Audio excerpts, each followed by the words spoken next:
All right, good morning, and we are going to have a very candid discussion here with the CS for Water, Sanitation and Irrigation, Madam Sicily Kariuki, this particular day. And of course, we just want to understand what she's doing in this particular ministry, what she's done, and what you should expect from her. Madam, thank you so much for joining us. Thank you for having me, Victor. First of all, I'd love to start by asking you this question. We are celebrating or marking 16 days of activism against gender-based violence, and it's something that has been discussed over and over and again, and we can never talk about it enough. We have to talk about it over and over and again. What can you say about that as we mark the 16 days of activism? Well, thank you. Let me begin by joining my colleagues who are the team leaders Yes. in terms of this particular space, and in particular Professor Margaret Kobia and her team. I want to join sisters and brothers who have stood out in the last 1 week to condemn gender-based violence. I want to join them, and I want to associate with the comments that they have made, because you cannot get a country where we are saying on the one hand, we want to empower everybody to get to their optimal best in terms of the dreams and the capacities, while at the same time meting out violence, particularly to one gender called the female gender. Now, when we speak about gender violence, oftentimes our lenses take us to the female gender. It's not so the case, because or even our boys and men are also being exposed nowadays.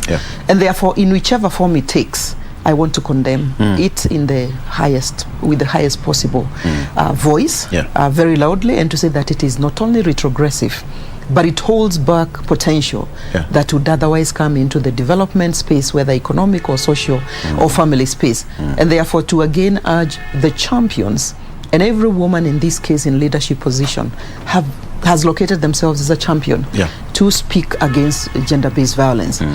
But also to commend our team leader, President Uhuru Kenyatta, because he's stuck out his neck and you know, from a point of policy, but also resourcing the people who are responsible to ensure that moving forward, GBV is a thing of the past. Indeed. Absolutely. Madam CS, you can be counted as one of the lucky CSs in our current government. You've moved from one ministry to another until where you are right now. Can you say that you're lucky to be moving through the ranks like that? I'm not so sure lucky. Lucky doesn't happen. Yes, you are. Lucky doesn't happen, Victor. I am privileged, I must say that. I want to thank my boss who has tolerated the impact that I have brought, most of which, if I was to rate myself, I will say is positive. It's taken a lot of hard work. It's taken a lot of learning. Because the minute you move to a technical ministry like health, for example, you're supervising a team of doctors and nurses and clinical people. You got to show leadership. It means you have to study. You got to go to do research in the night. You got to network to understand the issues to be able to deliver. Moving then, move forward and come to a ministry like where I am today, irrigation, technical issues, sanitation, technical issues, water, technical issues. I'm required to supervise engineers, hydrologists, geologists, and you name them. For you to inspire confidence that you know what you're doing, you're in leading such a profound team of experts, again, you have to really study. You really got to consult. You really got to listen. You really got to. But I must thank God. Lucky perhaps, yes, because I have enjoyed very, very good support from my boss, the President of the Republic. I've enjoyed a lot of good support from my colleagues at cabinet level, but I've also enjoyed a lot of teamwork and a lot of support and a lot of hard work from my teams. I have Roho Safi held them accountable, and they have agreed to play ball and be held accountable. So lucky perhaps is a very small part of the journey. It's taken a lot of moving pieces coming together, but most of all, it has taken making a difference to Kenyans. So that today, if I look at my social media, there's a Kenyan somewhere saying, well done. And that gives me a lot of energy. There's a Kenyan who has never seen me saying, come to us, we are in need. And we are able to then respond. And therefore, I want to thank the people who have made the journey quite eventful, quite satisfying.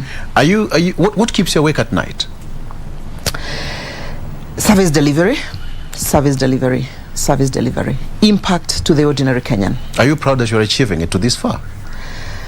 I won't take credit entirely. Yeah. I want to share this by half with my colleagues who have made it possible, because I'm only me. I lead them. They are willing actors. We move along. I propose stuff. They interrogate it. I give them time. They come back to me, and we agree to move as a team. Yeah. And therefore, if I entirely take the credit, I'll be saying a lie to Kenyan. Yeah. It's a very wide ministry that I'm leading today.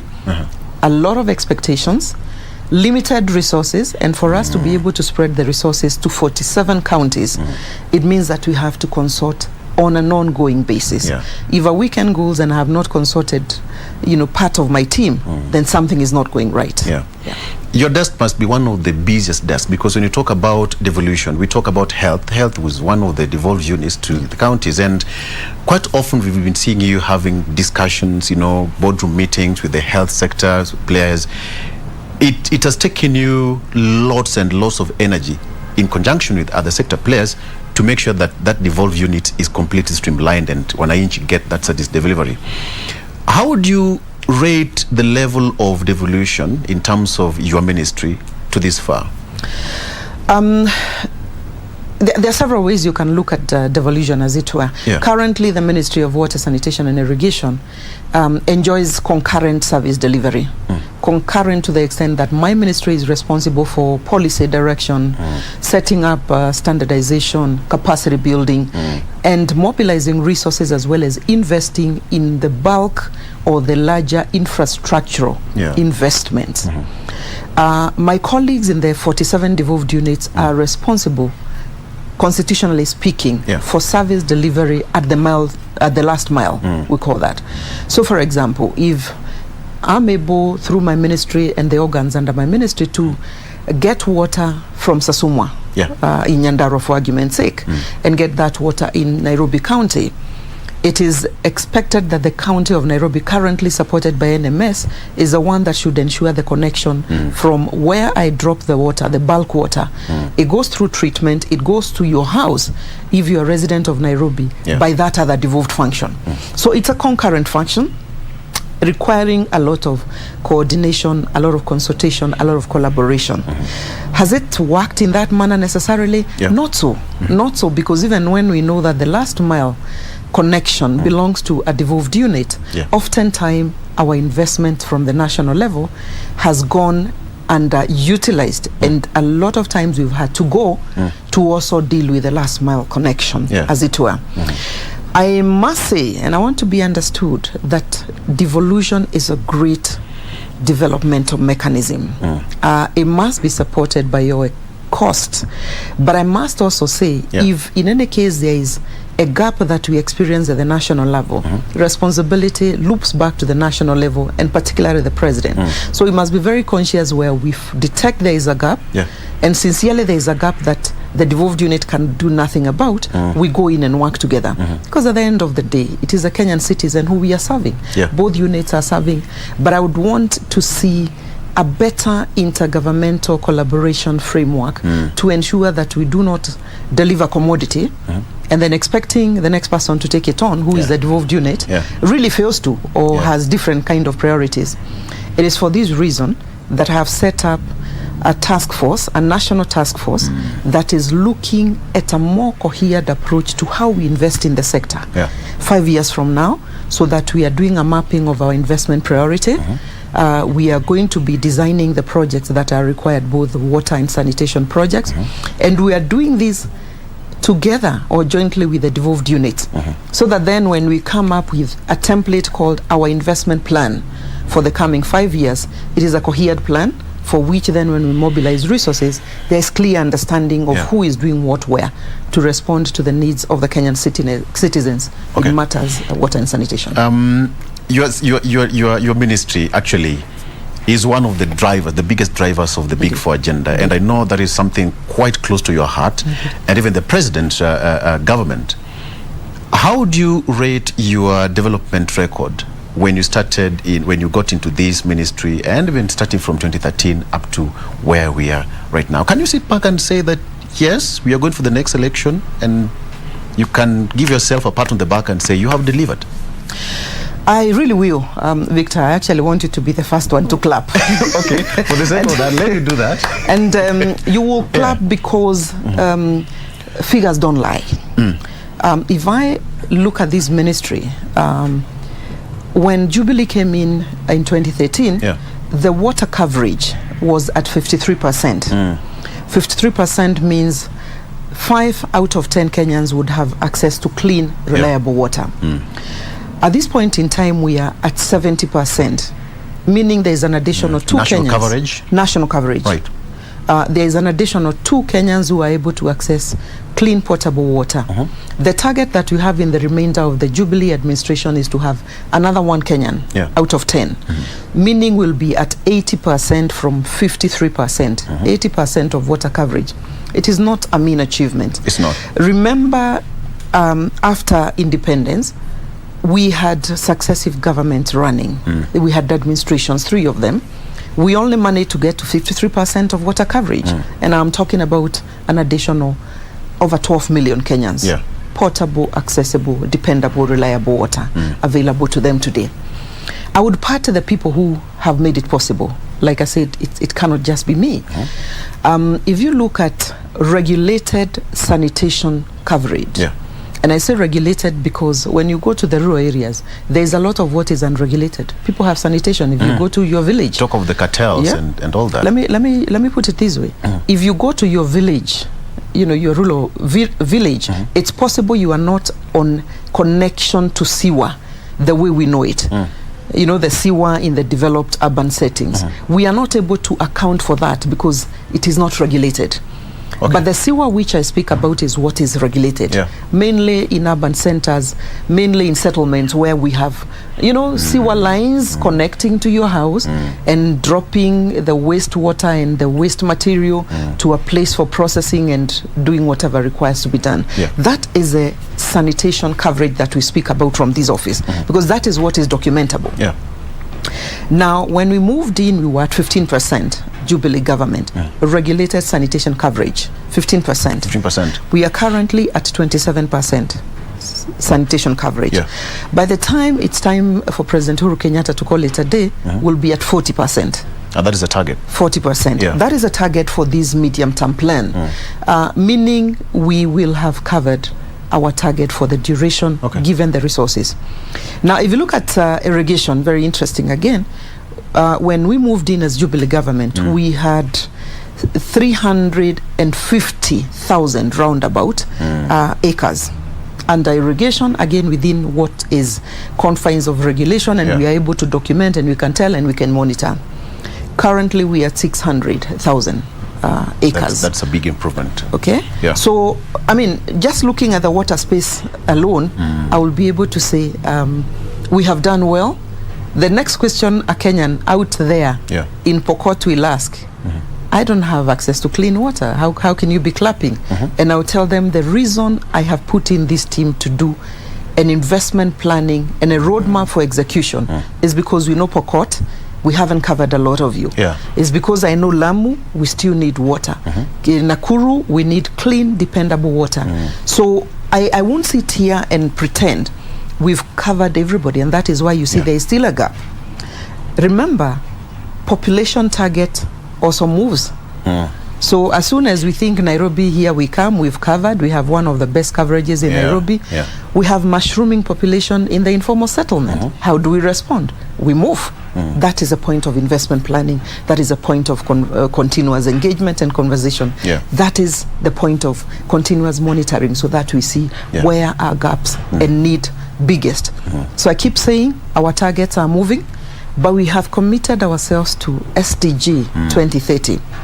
SDG 2030, which is eight years from where we are, presupposes an average person from wherever they will be in this country and across the globe will be able to access water that is clean, of good quality on a continuous basis. And so that is where we are working towards. Madam, allow us to take a very short break. And when you come back, I want us to talk about the issue of the challenges you're facing. Galana Kulalo, we have to talk about it. And of course, the issue of dams. The government is constructing so many dams across the country, and perhaps many people will benefit from that once they're done and dusted. So let's take a break, and we come back. We're still having that discussion with the CS for Water, Sanitation and Irrigation, Sicily Kariuki. We'll be right back.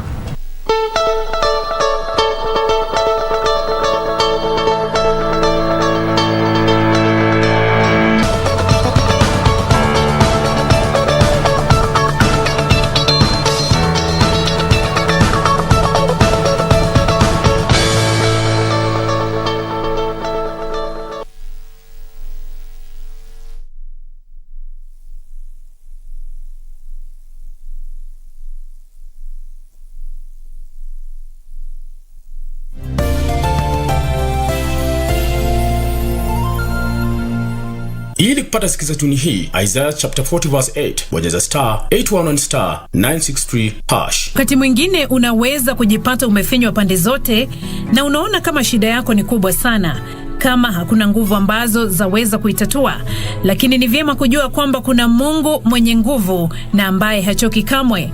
Isaia mlango wa 40 mstari wa 8 inasema, je, wewe hukujua? Hukusikia?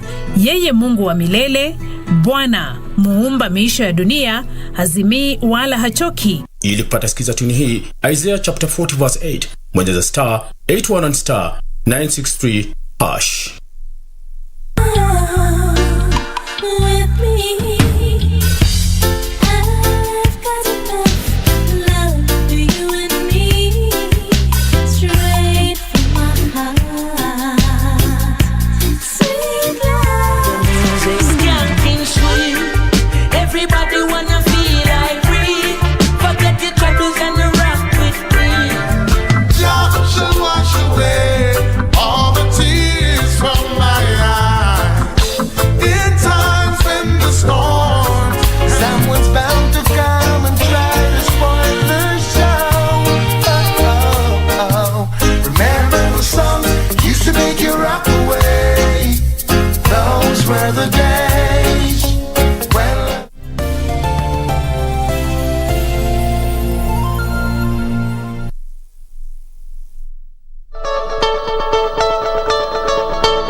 All right, and welcome back. We are still having that discussion with the CS for Water, Sanitation and Irrigation, Sicily Kariuki. We are talking about matters national concern, okay?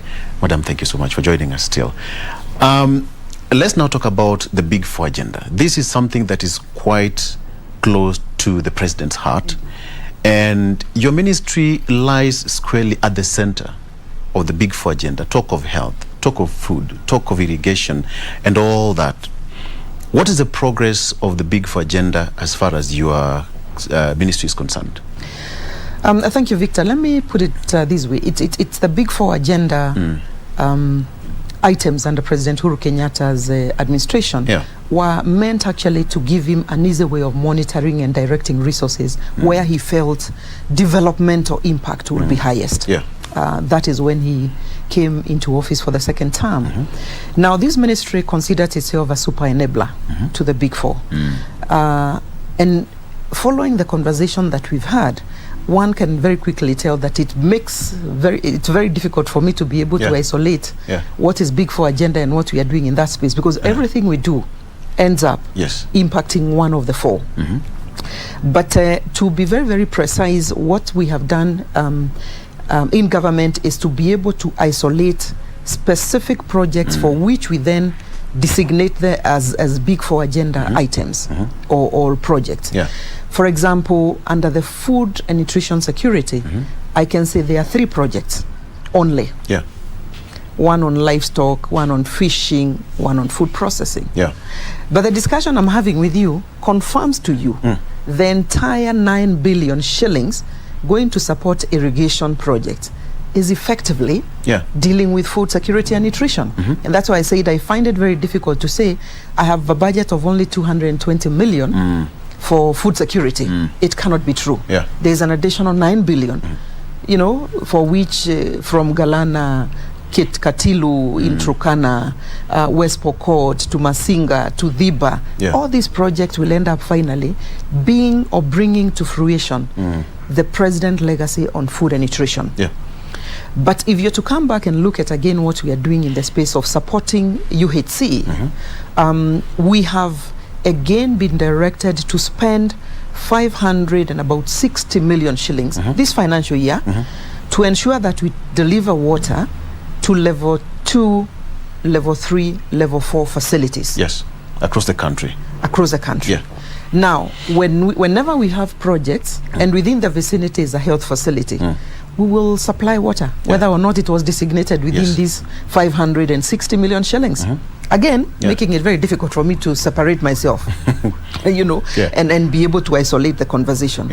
When you look at the issues of the water projects that you are implementing across the board, again, they are supposed to either enable manufacturing, because we are delivering water to manufacturing and processing areas. Currently, we have a very aggressive endeavor to be able to take sanitation services, that is sewerage, and water to areas around industrial area. We've, of course, availed water in Naivasha Industrial Park, for example, in Mombasa Special Economic Zone, in industries around Mavoko, again, making my work a little bit difficult. So let me put it this way. We are privileged to spend 70 billion shillings this financial year, inclusive of what now you'd want to isolate and say is a Big Four agenda or is this or the other. But I look at it globally and say, my business of waking up and coming here is to enable the Big Four agenda in whichever character and without being confined to the level 4 and level 3 And when hospital. you talk, you're the chief enabler of the Big Four agenda. What do you mean by that? Exactly what I'm explaining, Victor. I'm explaining and saying there is no food security in this country without water. Absolutely. Through irrigation. They are connected. Absolutely, isn't it? There is no health without clean, potable water available in your house. So even when I'm not taking water to a health facility, I am dealing with you directly. Because the minute you do not have clean, potable water, the next thing is that you are caught up with a waterborne disease, you end up in hospital, you negate the effort of the president of getting Kenyans to be healthy. When it comes to issues of manufacturing, for example, it is the food that is produced through irrigation that will end up in a manufacturing place. You know? And it will meet with clean water. And it will end up in the export market. So I view myself as a ministry and my team here as that super enabler, because we are not confined in one space. Hence my description of this or this analogy that I'm sharing with you. Madam CS, when you go to Turkana and you see farmers now trying to change the whole landscape of that particular region, which was purported to be the most dry part of the country, and now they're able to produce food. Are you confident that Kenya as a nation, we are able to be self-sufficient? I will take your imagination and that of Kenyans to Israel. You know, and you know it's what a desert. Happens. It's a complete desert. I'll take you to a place like Dubai, a place where they started by importing soil to be able to plant. Now the entire place is green. I overflew that and I was amazed. It's not the Dubai that I saw 10, 20 years ago. There's no reason, therefore, that Kenya itself cannot open up their soil land for as long as there is water and an enabling environment, including access through roads. That is why, again, I get surprised when Kenyans talk about over-investing in roads. You can never over-invest in infrastructure that is enabling development. I have every confidence that moving forward in years to come, Kenya will be self-sufficient in matters food. Kenyans will be self-sufficient in matters of the nutrition requirements. Indeed, Kenya is poised to have access for the export market. That is where we are taking Kenya. And when you talk about food sufficiency and you talk about matters health, where in terms of your projection are we headed to? Because devolution is still here, and as you've said, and most people actually appreciate the level of devolution we speak. What is the projection? in terms of devolved units, some people say that health should be reverted back to the national government. And you are dealing with it so that it should remain where it is so that people can get the services they require on the ground. Are we moving in the right direction? Well, I was privileged again to deal with health from January of 2013. Yes. Up to January 2020. Yeah. That is last year. Yeah. And my experience is that no amount of perhaps sitting here to lament over what should have been devolved or not devolved is going to give us a reversal. My proposal is that we need to make do with that framework because it is what Kenyans voted for in 2010. And by so doing, then have intergovernmental frameworks of collaboration and project execution that are cohered towards service delivery and the final target. The final target is for the Kenyan. Yeah. So reverse, I mean, it's debatable. We can sit here and debate throughout. Yeah. When I sat on that side, I didn't quite encourage that for a discussion because I believed with the cohered approach and goodwill and the directing investment where there is accountability, it is possible that we can still get, because the import of the devolved unit in service delivery is that it sleeps and wakes up in that space where Wanjiko, where Onyango is, where Fatuma is, you know, and therefore you are more sensitive to the issues emerging as opposed to a very centralized command control process, you know. So neither, but looking at it again moving forward, perhaps the question would be asking is that what do we require for these devolved units to function more optimally? It's an issue of prioritization. It is an issue of, again, collaborating a lot more with the national government. It is putting their resources where their mouth is. Absolutely, you know? And perhaps simplifying issues. We don't have to have in every county a level 6 teaching and referral hospital. It is not necessary. You know, we can have these in regional centers and we can then deal with health from the very basic point. One that I propagated every day that I was on that space. But now I'm here. So what is my role? It's getting water to the facilities. It is getting clean water to the facilities. It's ensuring we open up more land so Kenyans are not you know, faced with malnutrition, which is a health issue. And, you know, it is ensuring there is proper sanitation and the coverage goes up so that, again, we're not exposed to, you know, walking on poo-poo everywhere. Talk of sanitation, when you're walking into the compound, it was sparkling clean. I want you to be generous enough. Give yourself a figure of your choice. Out of 100%, how would you rate yourself up to where we are today in terms of service delivery? When I taught, I was a very mean teacher. I still continue to be. No, don't be mean with yourself. And I have to be mean because I don't believe in being comfortable. If 2 Kenyans or 3 Kenyans at this point in time do not have clean water, I cannot begin to feel comfortable and say I have done very well.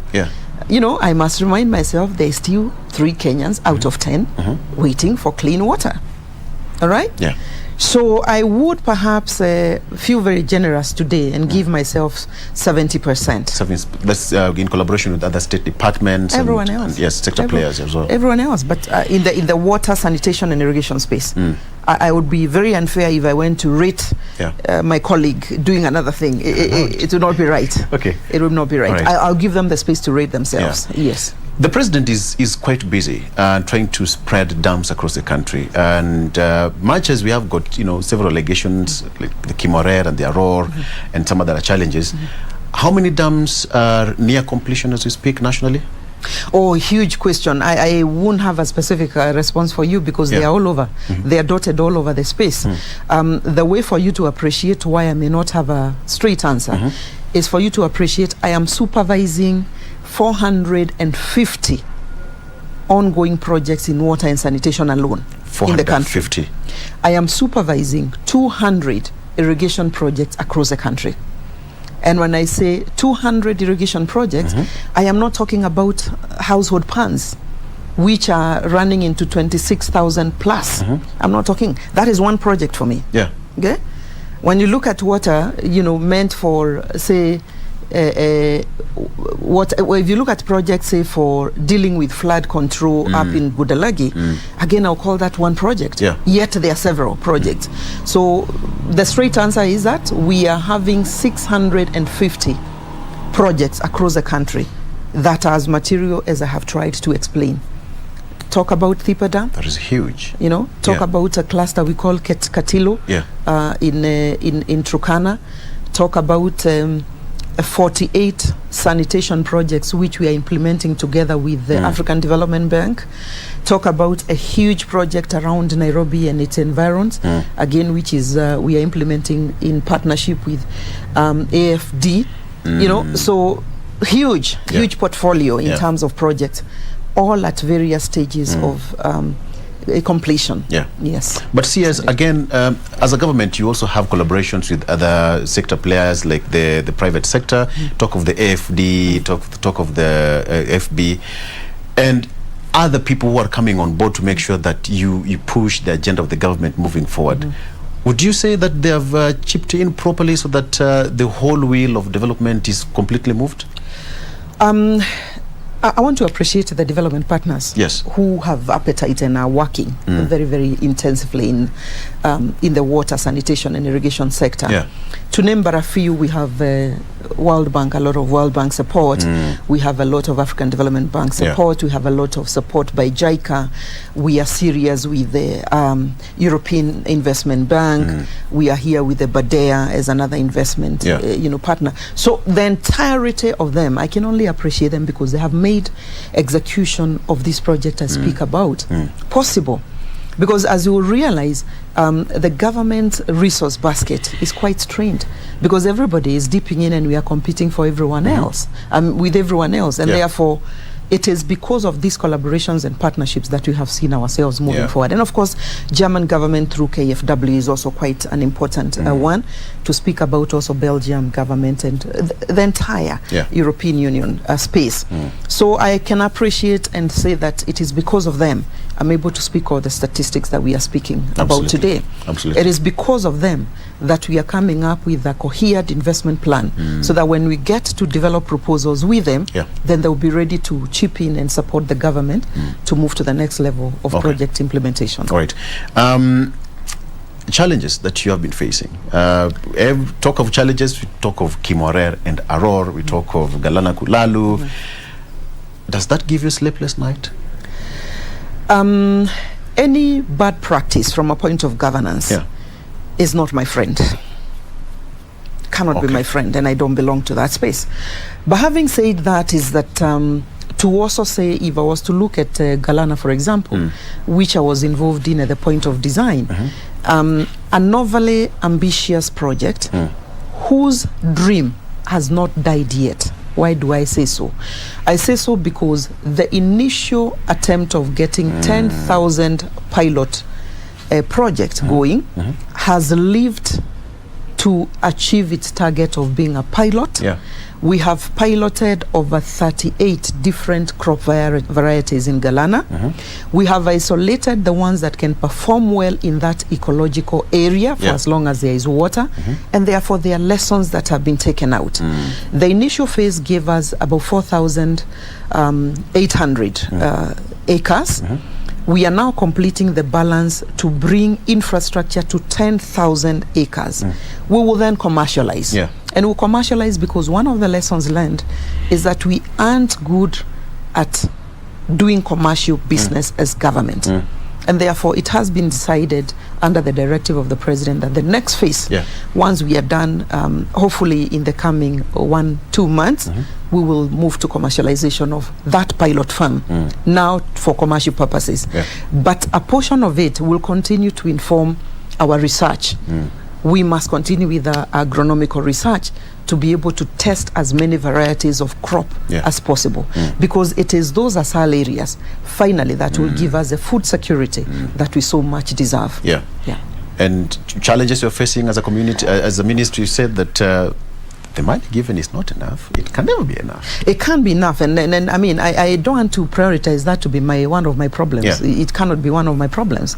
Suffices to say that on an annual budget of 100 billion would do just about well for me to be able to cover the projects which are designed, which require to plug the gap. I am at 70 billion. I am not going to really complain. I'm not going to dwell there. But the real challenges that we incur as we move day to day, for me, touch on land. Because, land acquisition has become some business by some people, call them cartels, But I think their days are numbered now with the digitization of, processes that my sister Farida is working on with her team. So land acquisition occasions delays to projects even when they are funded. Wayleave acquisition occasions delay in implementation of projects even when they are funded and they are on course. Land becomes a messy issue when we have resources, and for example, taking sewerage to Utawala in Embakasi, because people have encroached and they've taken on land that belonged to public use. Yes. And you will recall what we had last year, taking over or going back to reclaim Dandora in Ruai, a 4,200 acres of land. That marks the lowest point in Nairobi. And it was designated for us to be able, through gravity, to deliver wastewater and poo-poo for processing. But some ingenious cartels decided it's public land, it's open, they acquired it, they sold it, it turns hands, and unfortunately, we had to move in and take it because we are currently expanding. As the population expands, there is more wastewater generated, and we have to find a home for it to be processed. Otherwise, the city will become untenable, unlivable. So land is one of the big problems, not to talk about succession issues. Whenever we designate a location, and there are reasons why we designate a particular location. Like when you're delivering water through gravity, the lowest point from the highest peak where the water is being sourced makes you a natural place. So sometimes we'll come to you, and because of succession issues, family issues, it becomes very, very difficult to be able to access land. We've also been exposed to politicization of projects, which is quite rampant. It is completely unacceptable. It is unacceptable. It's unthinkable, because politicians are supposed to help with development. That is why you put them to office. But when they also come to negate projects and a realization of projects, it is completely unacceptable. Currently, I have a project which is in West Pokot, the first ever sanitation project in West Pokot. And we are caught up. We are not able to implement this project. And so we are having to look for an alternative project. Never mind, it is a funded project. I have a small project in Nyandarua. Again, somebody has run off to court. 1 year later, I cannot proceed with the project. So what happens? Conservatory orders all over. Absolutely. So those are some of the issues we are exposed to. We are, of course, also exposed to challenges to do with the interface of this devolved function. If there isn't good understanding with the devolved unit, sometimes it occasions delays to project implementation, execution, or you just use too much energy, trying to get things moving, which ought not to be the case. Those are among some of the ones that come quickly to me. When you talk about challenges. We have got 8 months to go, and perhaps you have got so many things that you really want to achieve between this particular period.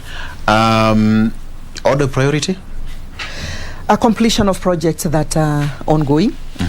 We have done our mapping of the projects which are completable within the time left.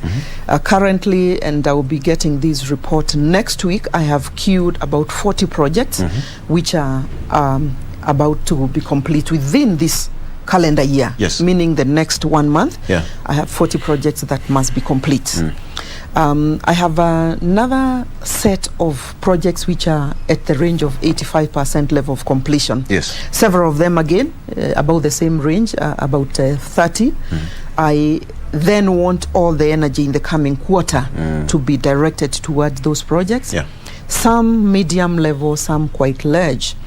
In terms of away from projects, and when I speak about projects, I'm talking about the entirety of the space, be they water, sanitation, or irrigation project, the entire basket.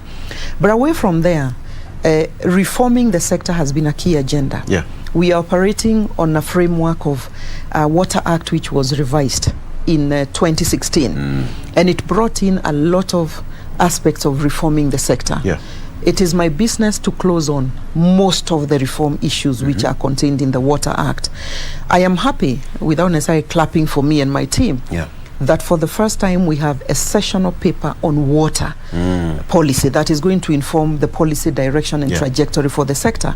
Even when I'm gone, I want to appreciate both Cabinet and National Assembly, because they have just processed that policy, and it will then be the anchor around what we do going forward. I am also very pleased to make sure that we go to market with a set of regulations that we have developed touching on particularly water harvesting, because that's important, that we should be able to harvest water when it's a rainy season. And so this again is going to be done within a framework of a determined legal framework through the regulations. I also have gotten approval for another set of regulations, 2 sets of regulations. Currently, my colleagues and I at Cabinet will be looking and hopefully to pass 4 sets of strategies, which strategies again are going to give me interventions that are smarter and where priority and effectiveness is going to be achieved. That is all in keeping with the reforms under the Water Act. And hopefully, again, at the end of this year, that is the coming 4 weeks, I expect to be receiving back the investment plan projection for the coming 5 years, to be able then to develop proposals to go to market to look for more resources. So once I am done with that, which I consider to be a priority, I think that I'll look back and say I have served my sentence. All right. As we come to a close, the President is about to address the Parliament at 2:30. If you look perhaps in his head, what do you think the President is most likely to address at 2:30 in Parliament today? Well, that's a tight one for me to be able to guess. And I guess you give me, and I guess that because this happens to be his final state of the art conversation to Kenyans, State of the Nation address, who put him to office twice. I want to assume that he will be getting his scorecard, and he will be speaking to Kenyans and saying, when you voted me to office, we started at this point, I made this commitment, and that I have delivered this far.